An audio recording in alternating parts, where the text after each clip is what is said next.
2002 से लेकर 2014 तक गुजरात के मुख्यमंत्री के तौर पर नरेंद्र मोदी ने वहां पर अपनी सत्ता एक दबदबे के साथ चलाई, एक ठसक के साथ चलाई। और शायद नरेंद्र मोदी का यही दबदबा था कि वहां पर जितने समय भी वह वहां पर सत्ता में रहे, उनके सामने ना बीजेपी के अंदर ना बीजेपी के बाहर किसी भी तरीके का विपक्ष टिक नहीं पाया, खड़ा नहीं हो पाया। लेकिन जब 2014 में वह राष्ट्र की राजनीति यानी दिल्ली की राजनीति में आते हैं और बतौर प्रधानमंत्री दिल्ली की सत्ता को संभालते हैं, तो वह ठसक, वह रौब कहीं ना कहीं उनकी राजनीति में, उनके काम करने के तरीके में बरकरार रहता है। और शायद इस रौब और ठसक का एक मुख्य कारण उनके पीछे एक प्रचंड बहुमत भी था, जिसके साथ 2014 में और फिर 2019 में वह सत्ता में आए। लेकिन 2024 के लोकसभा चुनाव में जिस तरीके का मत इस देश की जनता ने दिया है, जिससे कि 370 का नारा लगाने वाली बीजेपी को 240 पर सिमटा दिया और 400 के पार का नारा लगाने वाली एनडीए को 200-300 के नीचे नीचे रख दिया। अब सवाल यह खड़ा होता है कि क्या अल्पमत में होते हुए बीजेपी गठबंधन के सहारे सरकार चलाने वाली बीजेपी और नरेंद्र मोदी और अमित शाह की सत्ता चलाने की ठसक वह बरकरार रहती है या विपक्ष उस पे लगाम लगाने में कामयाब होता है। नमस्कार, दिस इज एसके सिंह। मुद्दे की बात प्रोग्राम में आपका बहुत बहुत स्वागत है। इससे पहले कि नरेंद्र मोदी के इन 2024-14 के बाद जिस तरीके से सत्ता उन्होंने चलाई, जिस तरीके की ठसक उन्होंने बरकरार रखी, उसके एक एक पन्ने को हम खोलने और पढ़ने की कोशिश करते हैं। और उसके बाद विपक्ष किस तरीके से मजबूत हुआ है और उसकी भूमिका को हम उसमें देखने की कोशिश करते हैं। आपको राहुल गांधी के उस बयान को सुनना चाहिए जिसमें वह नरेंद्र मोदी के काम करने के तरीके को, अगर आपके पास जिम जाने का समय नहीं मिलता या जिम नहीं जाना चाहते, तो आप घर पर ही इन डंबल्स की मदद से एक्सरसाइज करके एक शानदार बॉडी बना सकते हैं, जिसका लिंक मैंने इस वीडियो के डिस्क्रिप्शन बॉक्स में डाल दिया है। तो किस तरीके से कह रहे हैं? Who will find it very difficult to function? The Prime Minister, if I might say so, is psychologically broken. He has collapsed, psychologically collapsed, and he will struggle. Knowing his personality, he will struggle to run a government like this, because his entire sense of running a government, the idea of running a government, Mr. Modi's idea is to generate fear in people, to frighten people, to make people not speak. You're aware of that. 2014 में जब नरेंद्र मोदी प्रचंड बहुमत से जीत कर आए, तो सबसे पहले बीजेपी के अंदर जिस तरीके का विरोधाभास, जिस तरीके का विपक्ष उनके सामने खड़ा था, सबसे पहले उन्होंने उसको खत्म किया। चाहे वो आडवाणी की बात हो, चाहे वो मुरली मनोहर जोशी की बात हो, उमा भारती की बात हो, या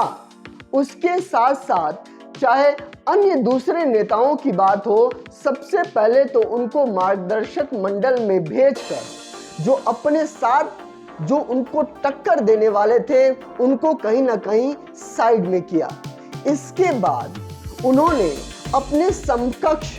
या प्रभाव रखने वाले नेताओं को, चाहे वो नितिन गडकरी की बात हो, चाहे वो राजनाथ सिंह की बात हो, चाहे वो दिवंगत सुषमा स्वराज की बात हो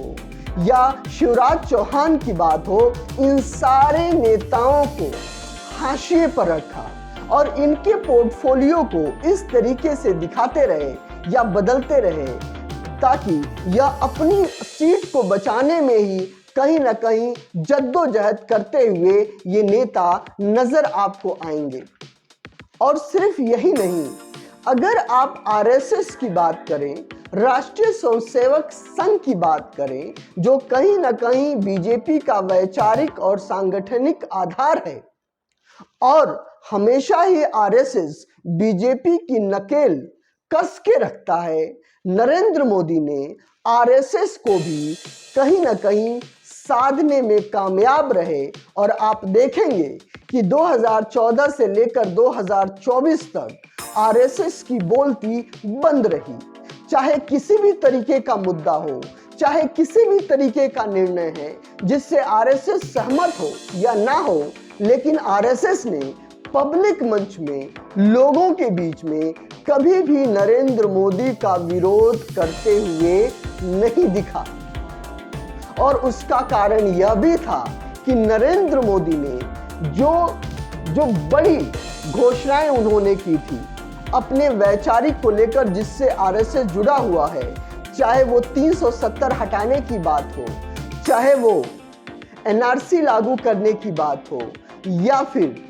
चाहे वो राम मंदिर के निर्माण में भूमिका निभाने की बात हो, इन सारे राष्ट्रीय मुद्दों को लेकर जिसमें आरएसएस हमेशा खड़ा रहा, उन मुद्दों को पूरा करके कहीं ना कहीं नरेंद्र मोदी ने ना कि अपनी दबंगई, अपनी ठसक,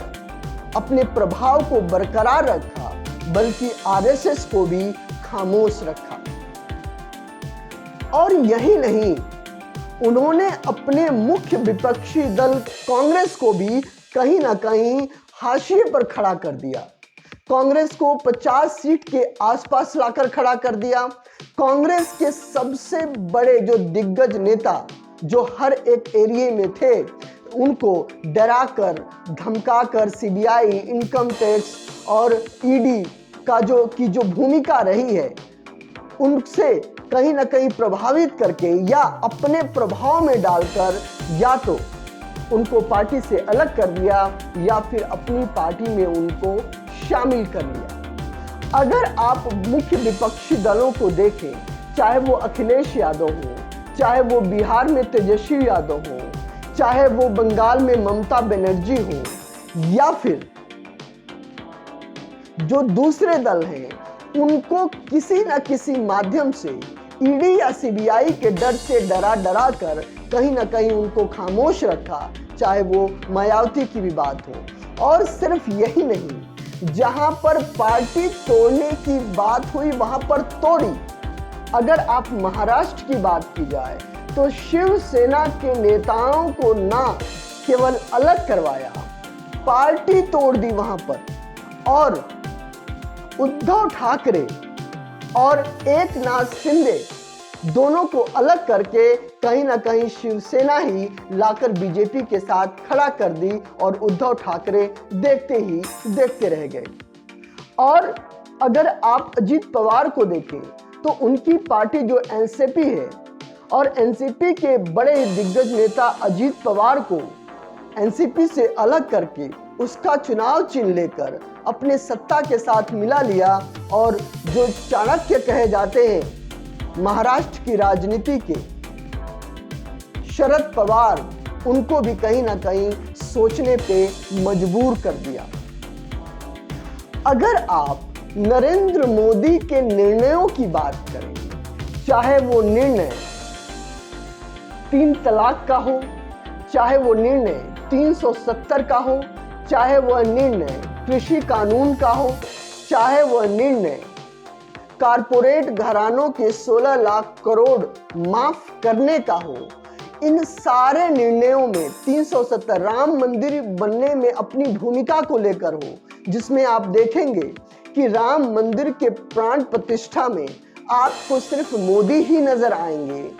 बीजेपी या उनके संगठन का कोई दूसरा नेता आपको आसपास भटकते हुए नजर नहीं आता। अगर कोई आता भी है तो उसकी भूमिका सिर्फ इतनी ही थी कि उसको आना था, नहीं तो नरेंद्र मोदी की कहीं ना कहीं बेइज्जती होती या नरेंद्र मोदी की कहीं ना कहीं आलोचना होती। इसलिए वह खड़ा हुआ।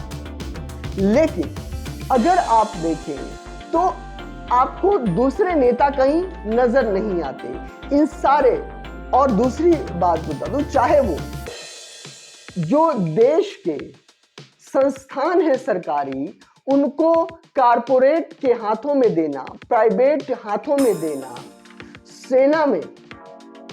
अग्निवीर योजना को लागू करना, इन सारे मुद्दों को लेकर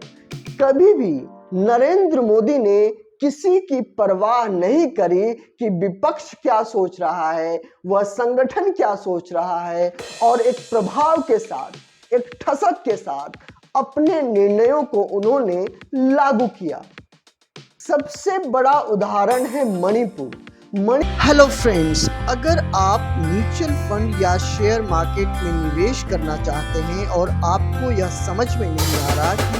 डीमैट अकाउंट कहां से खुलवाएं, तो मैं आपको बता दूं कि जीरोधा एक बहुत ही ट्रस्टेड ऐप है जिसके थ्रू आप डीमैट अकाउंट भी खुलवा सकते हैं, शेयर मार्केट और म्यूचुअल फंड में निवेश भी कर सकते हैं, जिसका लिंक मैंने आपको इस वीडियो के डिस्क्रिप्शन बॉक्स में डाल रखा है। मणिपुर की जनता पिछले 1 साल से ज्यादा से गृह युद्ध का जो प्रकोप है वो झेल रही है, और 3 मई 2024 तक के जो आंकड़े हैं, जो इंडिया टुडे के अखबार से लिए गए हैं, उसके अनुसार 221 लोग अभी तक मारे जा चुके हैं, 1000 से ज्यादा इंजर्ड हुए हैं, 32 लोग मिसिंग हैं जिनका पता नहीं कि वो मर गए या जिंदा हैं, और इसी के साथ 4746 घर जलाए जा चुके हैं। लेकिन इस पूरे घटना के बाद अभी तक इस देश के प्रधानमंत्री नरेंद्र मोदी ने कोई जवाब नहीं दिया, कोई सॉल्यूशन जनता के सामने कोई बात नहीं रखी। लेकिन सिर्फ बात यहीं तक नहीं, वहां के मुख्यमंत्री एन बीरेन सिंह को वहां तक हटाया तक भी नहीं गया, और अभी भी वो वहां के मुख्यमंत्री के तौर पर बने हुए हैं, और अभी भी मणिपुर जल रहा है। अगर आप रेल की घटनाओं को देखें, जिसमें अभी एक रेल का घटना होकर उठी है, 2014 से लेकर 2023 तक 638 घटनाएं जो है कि वो एक्सीडेंट हो चुकी हैं। और इसी के साथ अगर पेपर लीक की बातें देखें तो 7 साल के अंदर 70 पेपर लीक हुए हैं, और इस पेपर लीक में 1.7 करोड़ यानी 1,70,00,000 बच्चे जो है कि वो प्रभावित हुए हैं। और अकेले जो अभी नीट का पेपर लीक हुआ है उसमें ही 33 जो है कि लाख लोग जो है कि उससे प्रभावित हुए हैं। सवाल पेपर लीक का नहीं है, पेपर लीक पहले भी होते थे। सवाल रेलवे के एक्सीडेंट होने का नहीं है,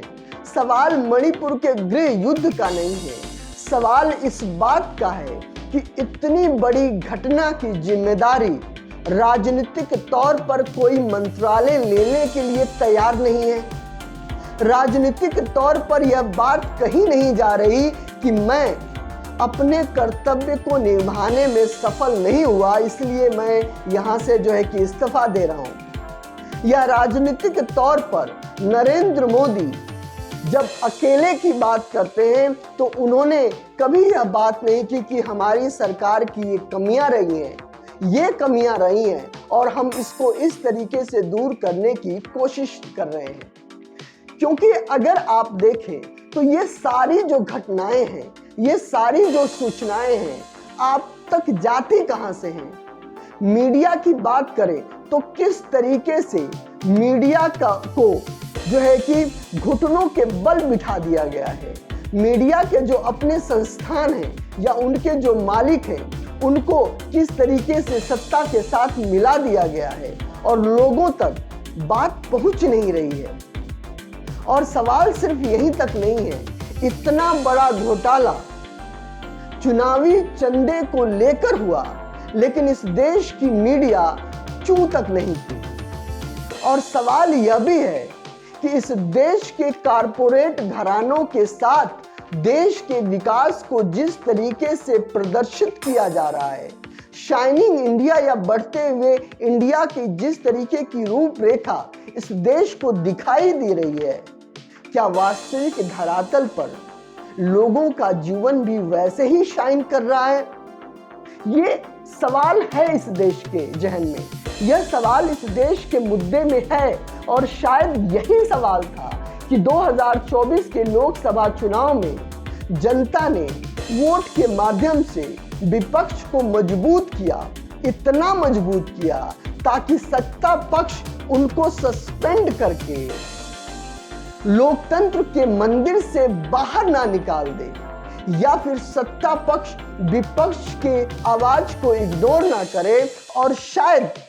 आप देखेंगे कि 2024 के बाद जिस तरीके के राजनीतिक समीकरण बदले हैं, नरेंद्र मोदी की सरकार बैसाखी की सरकार बनी है, उसके बाद विपक्ष किस तरीके से एक एक मुद्दे को लेकर आगे बढ़ रहा है और सरकार भी कहीं ना कहीं हलचल में नजर आ रही है। ताकि अभी